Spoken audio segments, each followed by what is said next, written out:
Good morning and welcome back to the Football Terrace. Hit like buttons. Make sure you are subscribing. Lots to talk about this morning. Eze to Arsenal. Has he picked or given the green light to Arsenal? A big update from Fabrizio Romano on this. We're looking at Manchester United, who are ready to submit their third and potentially final bid for Brian Mbeumo. We're also looking at a situation with Sancho and a potential swap deal that could be lucrative for Manchester United. We're taking a delve into the situation with Liverpool. Are they now about to keep Luis Diaz? And Mohamed Kudus. Are Chelsea and Arsenal really going to let Tottenham sweep in and take that player? As ever, we want your views. We want your opinions. We're here in the London studio today, so a little bit of a different setup. But I hope everybody's well. I hope everybody is doing good today. Make sure you're hitting likes and making sure you're hitting share buttons. People are saying, is the quality off? What's going on? It's fine, my end. So make sure you're hitting the like button. Make sure you are subscribing. This is the Done Deal Show. Let's do it.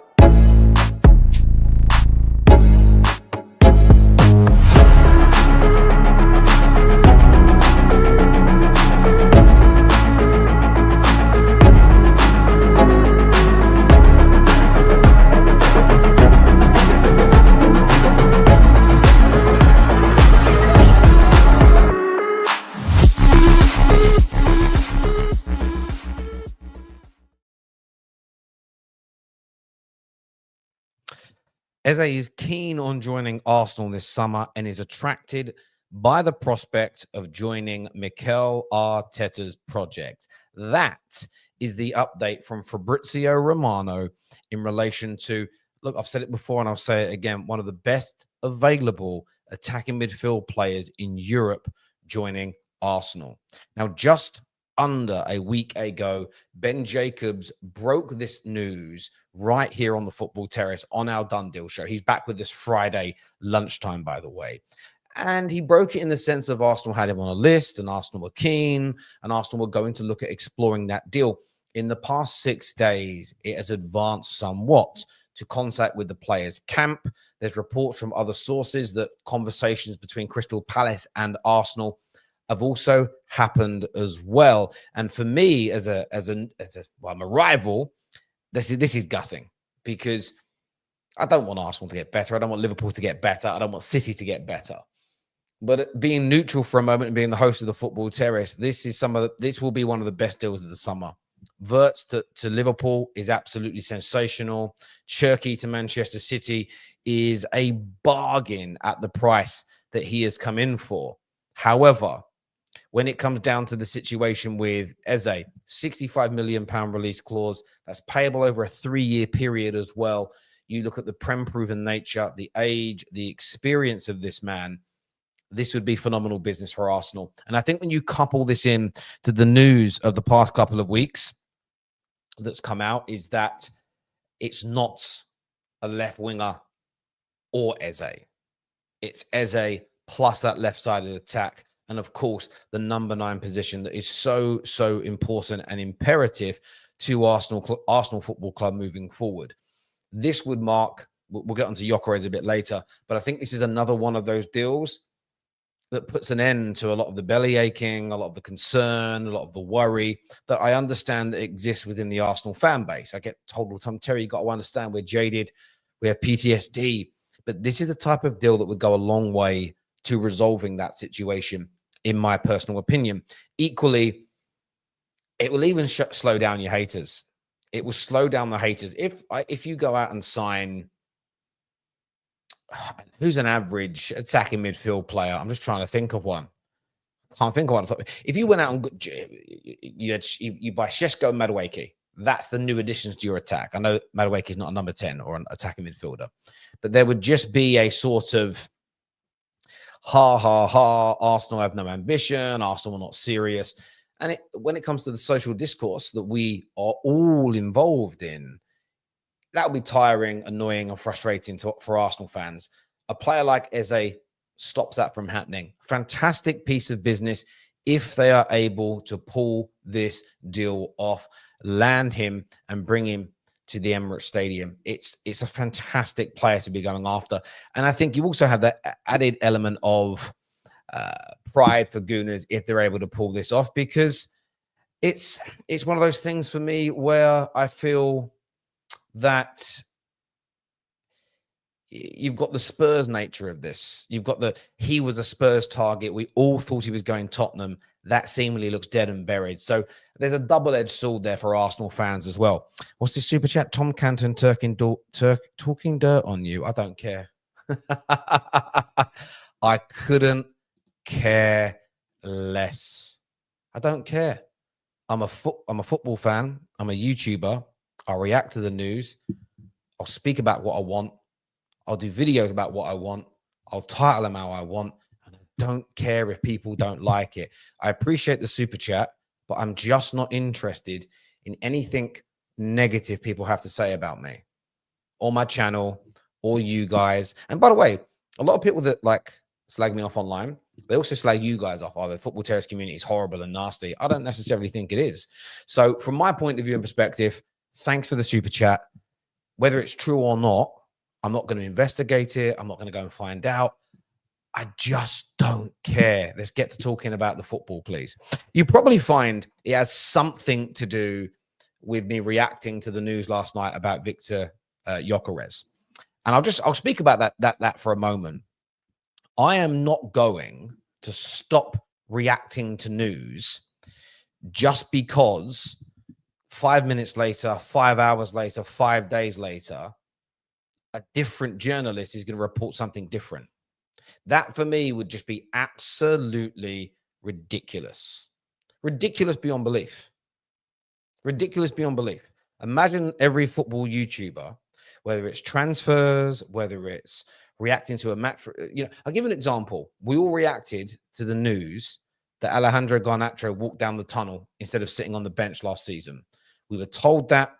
We saw some of the footage. We went, that's bad. Oh, that doesn't look good. Then we saw new footage and we went, oh, my mind has now changed. Imagine we never, again, maybe this is what football fans want. If we never reacted to anything until we got the cast iron facts, we might be waiting 2 or 3 years before we react to a situation. Sometimes we think Sir Alex Ferguson told us all that Wayne Rooney put in a transfer request right at the end of his time at United, 2013. A few months later, Fergie told us he misunderstood the situation. So listen, I'm going to put this isn't about Tom. This isn't about Dick. This isn't about Harry, right? I'm going to react to news when it breaks as and when I want to. If you don't like it, you don't have to watch. And this is what I'm going to say as well. It's only the trolls who go, it's misleading. None of my subscribers and no one in this community finds it misleading, because you know that I don't sit there and pretend that I'm the source and I have the information. You know that I am presenting news stories that were trending. If Fabrizio or Ornstein or Jacobs or L'Equipe or Cavalieri or Sam Dean, one minute, 1 hour, 1 week, 1 year later puts out a different version of that story, I'm going to react to that as well. I'm not going to not make content. And if you don't like it, I don't care. And do you know who's put this more into my head recently? It's you, the community. So look, moan about it all you want. It's not going to change. Jog on. Anyway, let's move on. We're talking football on the Gyökeres deal as well. Look, Fabrizio did come out last night and say that this is the irony in it. As far as he's concerned, as far as he has heard, nothing else has changed.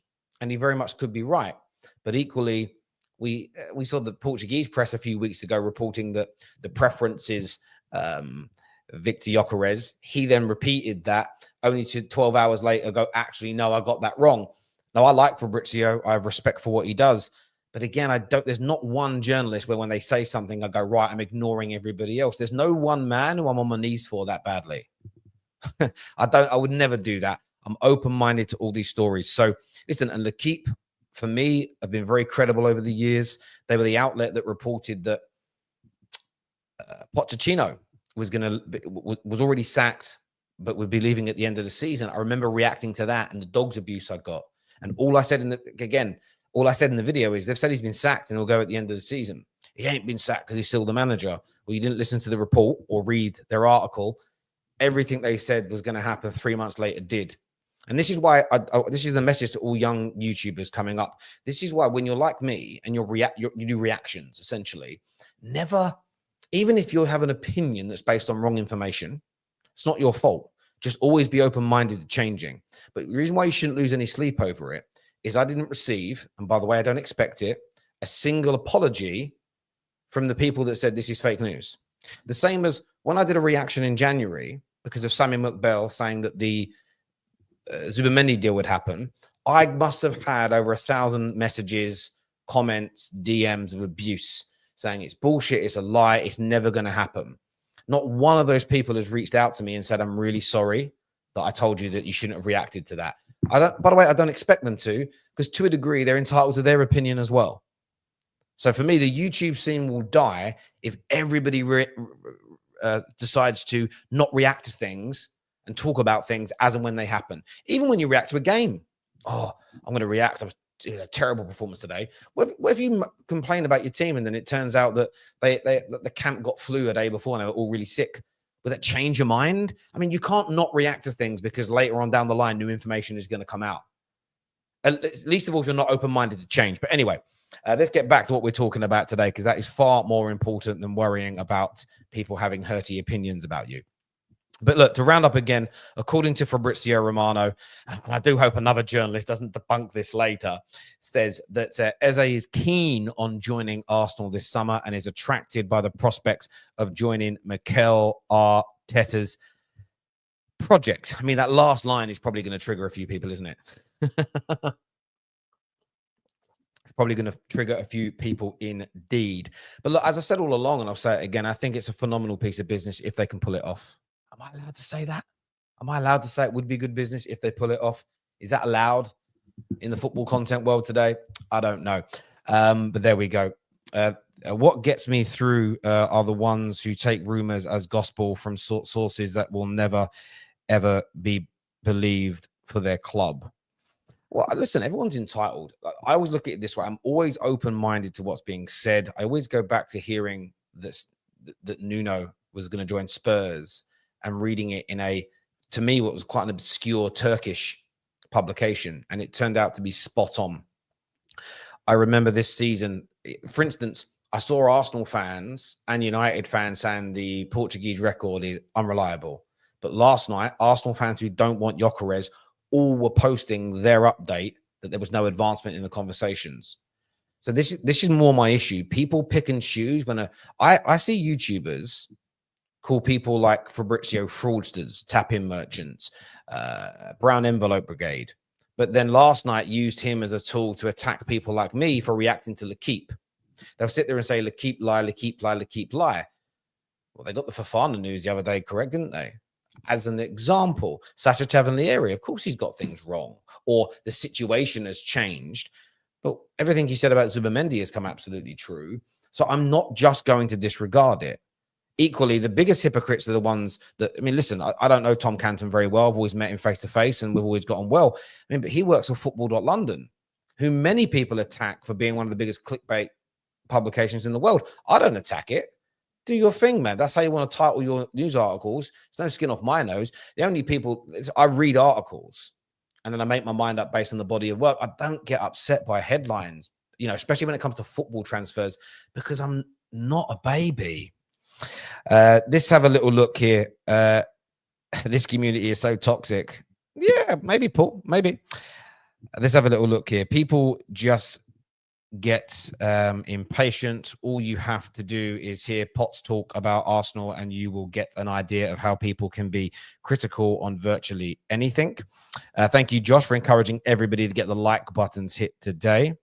At the end of the day, this isn't Sky Sports News, is it? Talking about speculation is half the fun.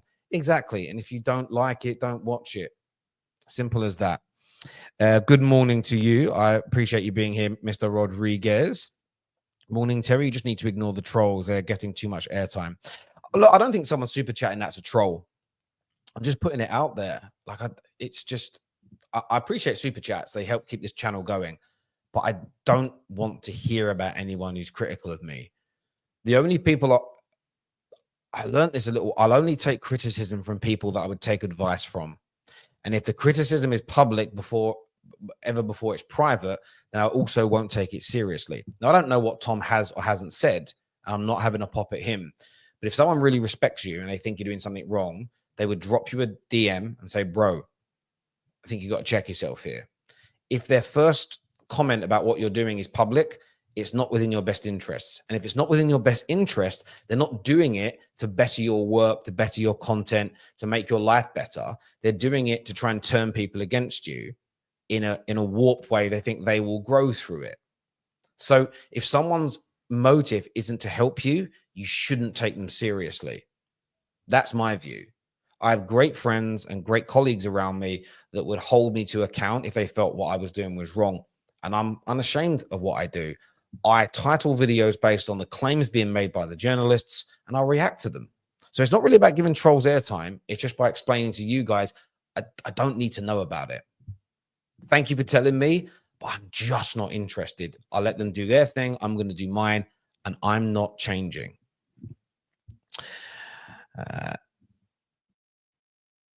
What's this here? Sorry, I like that comment there. Of course, I just report what comes out, but there we go. There we go. Terry, what's have the Mirror people done today? Oh, I don't know. I don't even really know, mate. I don't really know. Listen, we're gonna, moving on from that, we're going to take some more comments on that situation. What's also interesting news today, it has been reported that Man United are due to submit their third offer to sign Bryan Mbeumo from Brighton today. Of course, pre-season starts at the beginning of next week, and it's, for me, I'm not going to yield on my own personal expectation that is Manchester United should, in my view, to start the summer off as well as possible for pre-season to go as best as it possibly can. For me, I feel that 3 new signings are needed. It does feel unlikely that that target is going to be met. And if it isn't, I'm going to be criticizing Ineos. I'm going to be condemning a poor start to pre-season if by the end of that first week we don't have at least 3 new players in, because it's only 2 weeks after that we go on pre-season tour. You want players getting up to full speed, building up personal relationships with their teammates, and of course being as integrated as best as possible into the manager's system. I don't necessarily think United need 4 or 5 new players by the 7th, 4 or 5 big names out. I think that is that's too far of a stretch. Why? Because no team does that ever, I don't think. I'm not sure if we could even find an example of that happening. So to set that as a standard, I think would be a little bit weird. So I am a little frustrated right now. I can feel my frustration building up, as I always knew it would as I get closer to that deadline. So look, at that third bid goes in today, and United are able to, if that story is true, and United are able to get it over the line, don't need to talk anymore about what a fantastic player Bryan Mbeumo is. He's excellent. We all know how brilliant he is. We all know the quality that this man possesses. It's just now about Man United getting it done, getting it over the line, and being able to, move on to those next. And that's the most important bit for me. It's about moving on to those next targets, those next individuals that can help raise the overarching quality within this squad. Okay, we'll come back to some of your comments are not related to United right now, so we'll come back to them a little bit later.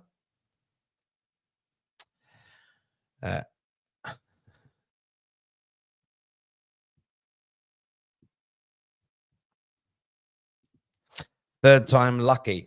Yeah, I mean, look, I'm not even looking at it in terms of third time lucky. This is the irony in what I'm about to say. The very same people that will state you shouldn't have done content on Gyökeres last night because Fabrizio has said something different are the same people that are going to say Man United have been stupid to negotiate the price with Brighton, even though Fabrizio said their starting price was a minimum of 70 million. So therefore, if we get him in for a base of 60 plus 5 in add-ons, the same people criticizing me for reacting to the Gyökeres news should then go, well done, Man United. You've lowered the asking price. You've got the player for under the value of the selling club. They won't. They'll just run with a different media outlet that says, well, their starting price is 60 million, you've overpaid. Because like I've said, most of the criticism isn't objective. It's very subjective. It's based on the journalist who's putting the information out, or the team that's benefiting, or the YouTuber talking about it. You know, there are people that will criticize my thumbnails when I do a facial expression, but their best mate on YouTube does exactly the same thing. It's never about what you're doing, it's who you are. So for me, look, I'm glad Man United have negotiated. I'm glad Man United are doing their absolute best to get a good deal. Even if we end up paying a price which some might feel, oh, well, we could have got the deal done 2 weeks ago if we'd have just bid this straight away. But actually, I think what this is about is establishing ourselves in the market as not being easy to work with. I've seen people that are angry at United's timing praise the way the Brentfords and the Brightons and the Liverpools, the cities operate. But they operate in that way and have these great reputations because of making deals difficult. Man United have got to start making deals difficult, winning a few of these battles. I think we've got to be less focused on the timing. Where the timing becomes really important is when you get to the latter end of the preseason tours. If they're still not in, then you're in a little bit of a problematic situation. Big up yourself, Mad Max. Thank you very much for tuning in. I appreciate that a lot. I'll come back to that one a little bit later. Apparently, Sancho is lowering his wage demands for Juve. Hopefully, Rashford follows suit. Well, that also brings us on to another story today, the Juve situation. It looks like he wants Juve. I think Juve would be an excellent choice for Jadon Sancho. I think the pace that he plays at, I think will suit that league very, very well. What I also think is there's a potential here for a swap deal. And United, I believe, I'm going to get these details up on the screen now, have been offered Douglas Luiz, Vlahovic, and Tim Weah. Now, I don't know very much at all about Tim Weah. Vlahovic, I'm not too sure about, but we do need a striker. And if the Arsenal news from last night turns out to be true and we lose out on Gyökeres, that could be a player. But for me, I would be very, very seriously contemplating Douglas Luiz. Now, Manchester United owe £17 million in terms of to Dortmund still for Sancho. So we've already got 5 million in for him from Chelsea. We need to raise at least £12 million in this sale. Equally, we don't really want to be creating any more debt if we can help it. If this news is true, Josh, that he lowers his wages, if Man United can structure a deal, and I'm sure it can be done from an accountancy point of view, where whether it's a swap deal or two purchases, but if we could end up in a situation where Sancho's gone, we bring in a player to our squad that improves us, but there's no new debt, there's no new money owed, that for me could potentially be a good little bit of business. It would also show that we would have been stupid to have panicked 2, 3, 4 weeks ago and let Sancho go and pay half his wages or lower the asking price, because then we would have been losing money over the next 12 months on Sancho rather than making a profit that we can invest in players or bringing in a player as part of that deal that will improve the squad. My gut reaction when I see this deal, if indeed we go for it, would be Douglas Luiz. Now, I know that he's not, he's not João Neves or Vitinha on the ball. I'm never going to make that claim. But he's a Prem-proven player. He was excellent in that midfield of Aston Villa for a good couple of years. And I do think it's an area that we need to look to bolster.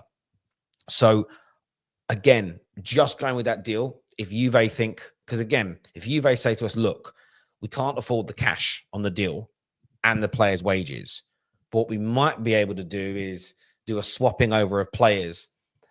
They might mark it down as cash coming in and cash going out. There's a way in which of doing that in the accountancy world, but maybe where no cash actually transactions, it's just an asset in place of that cash being the player, where Man United are able to make sure that that way the cash flow for Juve is there to pay the salary. The player goes as an asset exchange rather than cash for the player. We're able then to, again, through the savings we're making in salary and a way of maybe depreciating the asset with cash, we're able to pay that Dortmund fee without it creating a loss for us. As long as we're able to do that, as long as we're able to find a way of doing that with the maths, I think Man United might be open to it, because getting rid of £250,000 a week is so important to Man United. So look, we will see what will happen with that and in this space, but it's certainly an interesting one to watch. Is Tim Ware related to Jules Ware in any way? You would always assume so, but let's have a little look. Is he related? It's one of the top Google searches. Let's see. Yes. Oh, he's the son. He's the son of George Ware. Wow. How old is he? He's 25. Yeah, when I say I don't know too much about him, I just don't remember seeing him play too much. Oh, he's been at some decent clubs.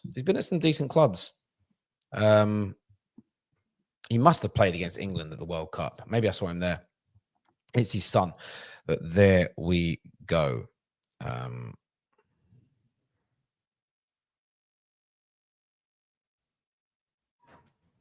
Thank you, Jack. Well, that's the thing, Jack. Thanks for clarifying what Tom said. And as I said, as I was saying when I spoke about Tom, got no personal issue. If he's saying something horrible, I don't care. Based on what you're telling me, he said, that's cool and it's fine. As I say, I just don't waste the energy on anything negative like that. And as I said, I've met Tom a few times, always got on well, no personal problem. That's me. This here says, hey, I've been thinking about this and wanted to get your thoughts. What do you make of the idea of Rodrygo possibly joining Arsenal? Do you think Arsenal is Netflix for this season? I love how that Netflix comment has almost become like a colloquial term that everybody now just inherently understands no matter what's going on. I think Arsenal do have a chance here. I think we've still got to wait and see what the player decides to do. But, this is why, when people say you shouldn't make any content, Terry, until Fabrizio or Ornstein says something. Why I disagree is I love talking about these things. We can go back to around mid to late May.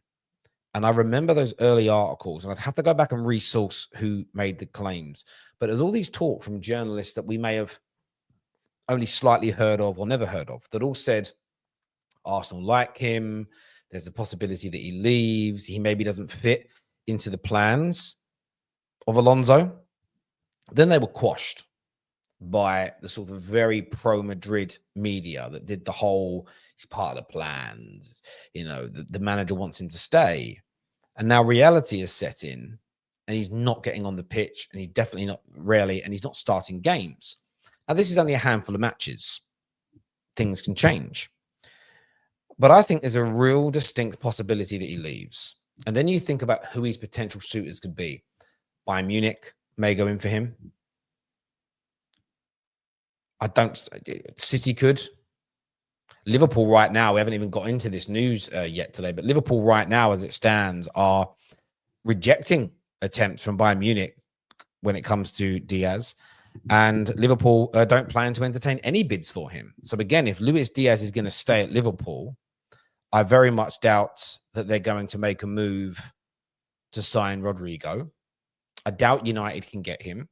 Chelsea won't pay the salary. You look at everyone they're targeting at the moment, fits well under that limitation and well below what their current highest paid earners are having. And if Rodrygo joins, he's joining any team he joins, it's $250 a week minimum because of his name, where he's played, and his ability.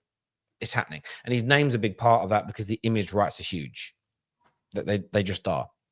So you start to break it down, and you guys can probably name clubs that have got a chance of getting him, and some of you speak sense, and I won't think of all of them off the top of my head.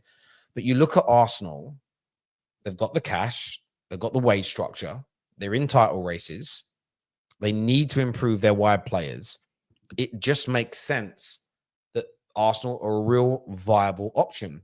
It does appear, when you read multiple articles, that Arsenal have done a lot of work in trying to early stage work, understand the players' wants and desires, what it would cost. So I think Arsenal have done a fair bit of groundwork on this deal. It's also one of the reasons why I think Arsenal fans need to be patient, because a lot of the talk and fairly credible conversations were that the Rodrygo deal, in terms of will it happen? Won't it happen? Could it happen? Only really started to, they said that we're only going to get an idea at the end of Real Madrid's time at the Club World Cup. So Arsenal then have a choice. Do you hold on? That means you're going to go into pre-season without him as a guarantee. But do you wait and potentially sign the brilliance of Rodrygo? Or do you buy Sane when the opportunity arose?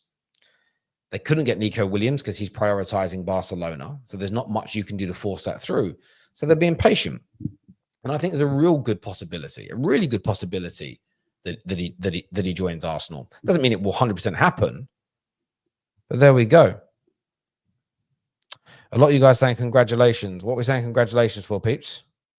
There we go. Super chat. Sorry. Became a dad this past Sunday, so listening in while she's having a kip. It's nice to have something so special to take my mind off this shit show that's going on at United. Big loves, Terry, mate. First of all, most important thing, congratulations on the birth of your daughter. That's an amazing thing, and just enjoy it. Good luck with the sleepless. I'm a very realistic dad. You know, a lot of dads do this very middle class thing of, oh my God, when I had my baby, my life changed. It's the most amazing thing ever. It's also really hard. It's really hard and difficult. But what I will say to you is, and I'm putting it out there so that when it's hard, don't feel like it's abnormal. You'll have nights where you'll have mad, horrible thoughts when you're exhausted and you've just changed her nappy and then she goes to the toilet again. Then you settle her down. She wakes up 5 minutes later to be fed. You'll have all these moments where your head will be fried and it'll feel horrible, but it is worth it. And I always like to say that to people because it's not bliss. It's not heavenly all the time, but it is amazing. And the good far outweighs the stressful moments. I can assure you of that. So congratulations. Enjoy every minute you can, but get sleep where possible, especially with a newborn baby, Mike, because that is difficult. It is difficult. It really is. Ian, you're a granddad. Jesus, mate. You look well too young to be a granddad, but my brother's 42. I mean, he's got a daughter that's 20 odd. So he could become a granddad in his 40s. It is doable. It is doable. But there we go. Agree, Terry. Very hard, brother. 4 kids deep, mate. The sleepless nights are real. Get in the early years, won't change it for a minute. Yeah, look, I'm always really honest when it comes to my kids. I don't do this hot. Like there are some days, like this weekend, my brother came around and him and his daughter were still here at like 6 o'clock on the Sunday. And it was great. But I was at a point mentally where when my brother said he was leaving, I was like, oh, that's nice. And then I put the kids in the shower. They're going to bed early because I can't wait just to be on my own and have no noise around me for 10 minutes. It was great. But no, it's lovely. It's lovely. Let's have a look at some more comments here. Tim Ware is not half as good as George Ware. If the news is true, I would take Luis. Tim won't end the goal drought.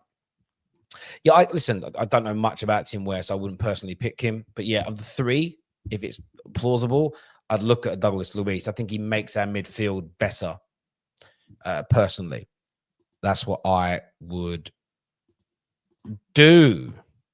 Let's have a little look here at some of your comments. Arsenal should be looking at Alphonso Davies. I know he's a left wing back. Didn't he just sign a new deal, though? And I swear he just signed a new deal. And if he has, it's just one of those deals that's almost impossible to get done.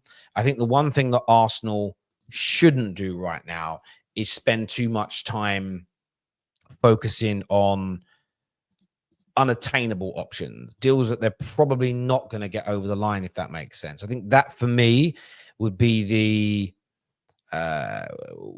would be a waste of time. That would be a waste of time. It really, really would. I tell you what, I do want to say though about on today's show is the story that's come out regarding Tottenham are seriously working on the Mohamed Kudus deal when I speak into his camp. Chelsea remain interested and are keeping a close eye on the situation with other clubs. Let's see what they decide. Race is still open. What I find very interesting about this news is, first and foremost, my gut reaction when I read that was, are Chelsea going to do a Chelsea and sit there, monitor, wait for Spurs to get the fee agreed, the groundwork done and everything else, and then pounce? Is that the move they're going for? And part of me thinks that's a real possibility, a genuine, bona fide possibility that is what they do. That they just wait for Spurs to get all the work done and they get it over the line. But I was driving in after reading the story this morning. I was driving into London. And what I couldn't get out of my head is this. Now, if Arsenal get Rodrygo and Eze, no harm done. No harm done. If Chelsea, who else is Chelsea linked to? I'm not too sure, actually, in terms of attack. If they bring in, they're probably done now. If Chelsea allow this to happen, it's a problem. And the reason I say that is this, because I want to get my thoughts straight. If Arsenal sign those two players and Kudus goes to Spurs, fair enough. But I look at both Arsenal and Chelsea. Depending on who else they're signing, they can't let a player as good as Kudus go to their biggest rivals. That for me is, listen, I'd like United to stop it, but we're going to get Mbeumo. We've got Cunha. We have no place in our squad to go for him. But I do look at it and think, I'm also reading that Chelsea are potentially looking for £50 million for Madueke. I've got a video dropping later on Terry Fluer's TV because I think if Chelsea pull off getting any more than 30 million off of Arsenal for Madueke, I think they're overpaying, and I think it's a masterclass from the sporting directors at Chelsea. Where it becomes even more problematic is if the money raised through selling Madueke leads to Chelsea getting Kudus. I just look at that and think to myself, from Chelsea's perspective, that's amazing. You've stopped Tottenham and you've raised the funds from Arsenal. However, I look at it, if you're Arsenal, and I think, hang on, just go and buy Kudus. Even if you've got Rodrygo, even if you've got Eze, if you're thinking of dropping 40 or 50 million for Madueke, just go and get Kudus. I'll tell you why. That stops Spurs or Chelsea being improved, and he's a better option than Madueke. That's all I was thinking about, was that kind of, it's not quite a triangle, but it's on the way to being one. And from my point of view and perspective, I don't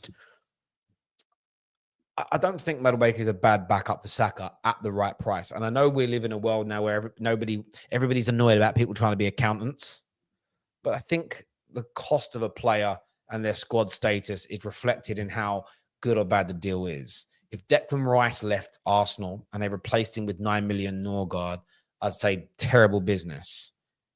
But bringing in Norgard as the fifth choice midfielder for 9 million, I think is excellent business for his position within the squad. You know? And I think we kind of lose that a little bit now because we just focus on the player and what we think of them as opposed to their squad status. And what we should be looking at is squad status. How much did they cost? I think that plays a really important part here. But if Arsenal are going to get anywhere near, there's 50 million for Madueke or 60 million they believe it's doable to get Kudus for, you go for Kudus, even if you're getting Eze, even if you're getting Rodrygo. I still think you go and get Kudus as well. And then you throw the cat amongst the pigeons in that dressing room and say, well, there we go. We've got a man that can play in all three positions in Kudus, a man that can play in two of the attacking positions in Eze. Rodrygo, yes, we're bringing you in to be the main man on the left, but you've got serious competition. It would mean Arsenal would have to sell, and I think that would be Martinelli, but what an improvement that would be. From a Chelsea perspective, again, I don't mean it's disrespectfully, Tottenham. If you get Kudus, you're not going to see me do anything but praise you.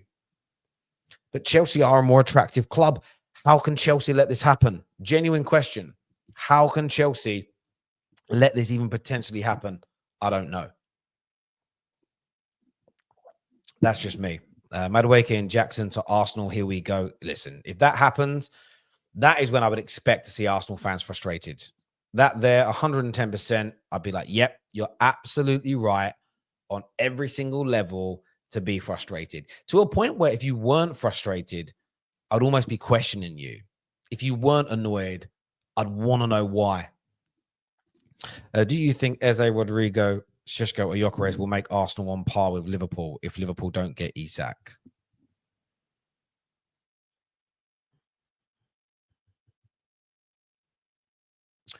On par, it depends on what you mean by on par. Will they be in the title race and push them close to the end? Yes. Yes. If Isak comes in, I still think they'll be in the title race, but I think Liverpool could win that league with 5-6 games to go. They just have that extra bit of quality. If Eze, Rodrygo, and Šeško, and I'll go with Šeško because I think he's excellent or very good, but not as good as Gyökeres. I'm going to go with him to be conservative. There is no reason why Arsenal can't win the league because they've already got one of the best defensive units in the league. I know their midfield gets a lot of attack, gets slagged off a lot, but you add Eze's attacking presence and the ball playing ability of Zubimendi, I think that's an improvement overall on the midfield. And then from an attacking point of view, you've improved the left and you've now got a goal scorer. There's no reason for them to not be able to win the league. I'm not saying they have to win the league or it's just complete failure because I think context needs to be applied. But they're already going to be in the title race, in my opinion, with a couple of decent more signings. But with a front line like that, to answer your question, absolutely.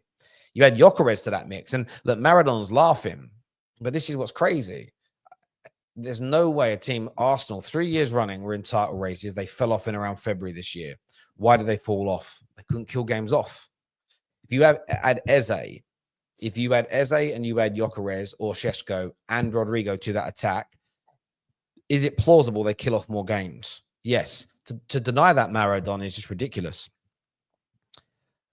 Let's have a little look here at more of your comments. Yeah, let's get the likes up, by the way, people. Let's get the like smash right now. I see a few comments talking about that.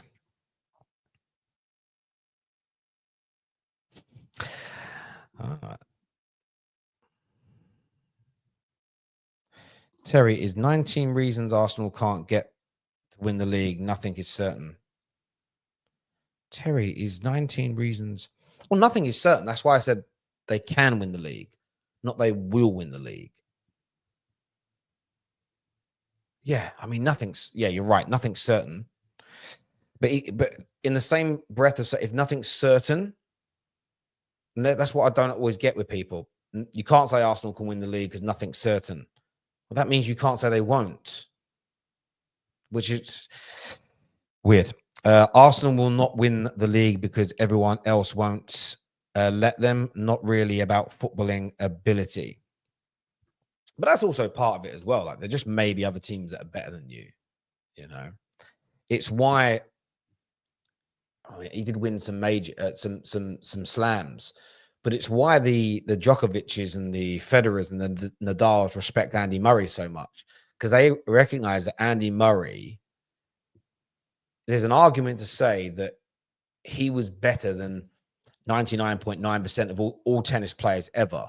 He just entered an era where there was 3 guys that are the greatest of all time whilst he was in his pomp. If you look at the amount of finals that he got to, and the amount of semi-finals where those 3 goats knocked him out. If he was playing in the previous era or now in his pomp, he might win 2 or 3 or 4 times the amount of slams. And it's always why I think in sport, if you remove context, I think we're dumbing the sport down, you know. And yes, winning the majors is a way that you declare who the best are. But there is an argument to say that a guy that wins the Olympic gold medal at 100 meters now isn't as good as Blake from the Jamaica squad. So the only reason Blake was coming second is because the greatest of all time was stopping him from winning. So yes, trophies determine a lot of things, but you still have to apply context to them.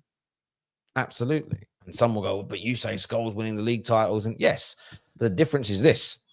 Gerrard could have moved. This is where football players have an advantage over a sprinter. In a singular sport, a footballer can move themselves from one club to another club with better players around them. Football players, like with all team athletes that play team sports, they have an advantage other than nationality-wise over, you could be an MMA fighter and you're in the heavyweight division and you're just in the greatest era of all time and you can't win the belt, as an example. You can't change teams to make. You can change associations and go to a lesser. You can go Bellator, which isn't as good, but you can't change. With a sports team, you could be a brilliant midfielder at an average club, but you can move to a brilliant club as well, and then win and help that team win trophies. So, yeah, I think you've got to wait. You've always got to apply context and have these conversations in sport. 110%. Let's have a little look at some more of your comments here. Liverpool didn't really play the last 4 games. We'd already won the league. This is true, Tina. This is true. So your points total, this is why I've never taken points totals overly seriously. I consider them, and they're a good barometer, but not the ultimate barometer. You took your foot off the gas. Equally, we all remember what Arsenal were doing when they were still in the Champions League. They weren't taking those league games too seriously either. So this is the issue with it, is that you can't just look at the league position. And yes, the title race kind of didn't end mathematically, but it felt impossible in kind of late February, early March. I think that would be different next year. I think Liverpool, it's hard for them to get many more points by that stage. And this is the difference about when you're really good. It's difficult to get better when you're almost at peak level. But when you've had a drop off, there is more room to grow. So it's more likely. So if you look at the points total by the beginning of March, it's more likely with the transfer window that comment made. Okay, so if Eze, Gyökeres, Rodrygo join Arsenal, even with Isak joining Liverpool, it's more likely that Arsenal have more points by March than Liverpool comparatively to last year, because at that point you guys, I think you'd only had 1 game in the season where you hadn't scored. I think you had 1 defeat and like 2 draws or something. Improving on that is really hard. But Arsenal going from 10 draws at that stage to maybe turning half of them into wins, there's high probability of that. So that's why I think the title race with that window that was mentioned in the comment could be closer, if that makes sense. If we sign Gyökeres, Rodrygo, and Eze, I would be happy with the transfer window. Then it's up to the manager to get us over the line. I think you make a very fair point there. That's one of the reasons why I really want a good window for Arsenal, objectively speaking, is I just would like there to be a season where if it's going wrong for Arsenal, we could really focus on how the players are being coached and utilized tactically, as opposed to, because I remember one thing Potsy said at the beginning of last season, and that was he was more frustrated that at the beginning of the season with the Cronkies and the way the club was run, because he felt that Arteta and the squad was left short. It would be nice to go into a season where Arsenal, City, and Liverpool were all saying the squads look immense, the sporting directors have done their jobs, we've bought brilliant players, the squads look healthy, deep, and of high quality.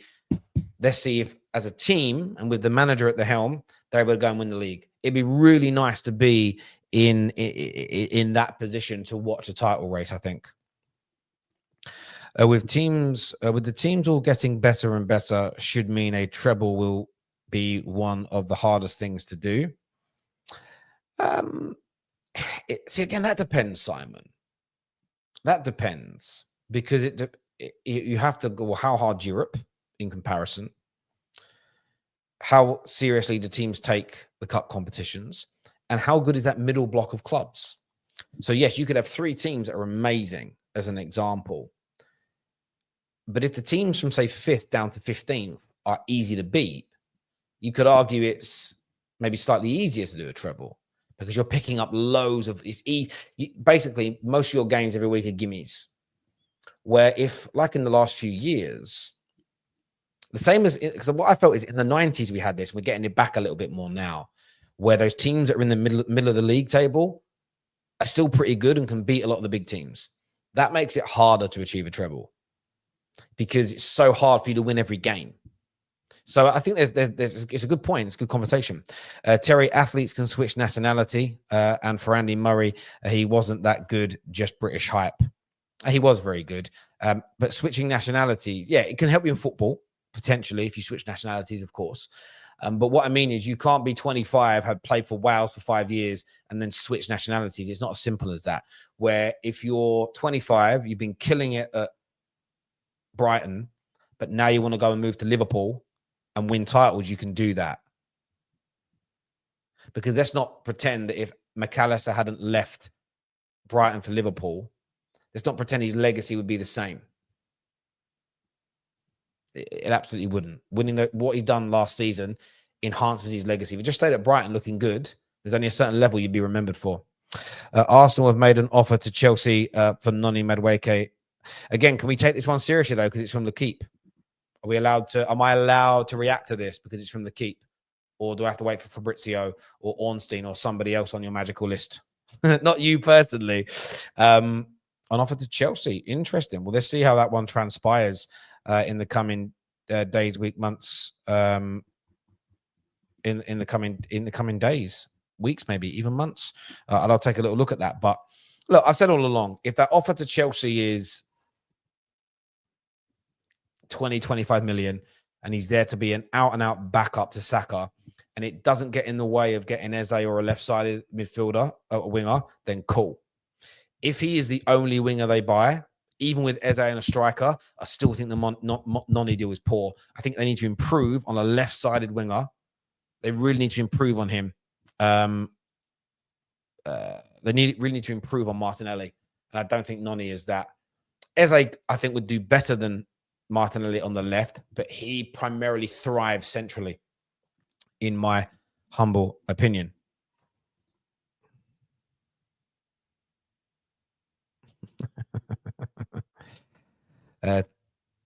Terry, is Arteta holding Arsenal back?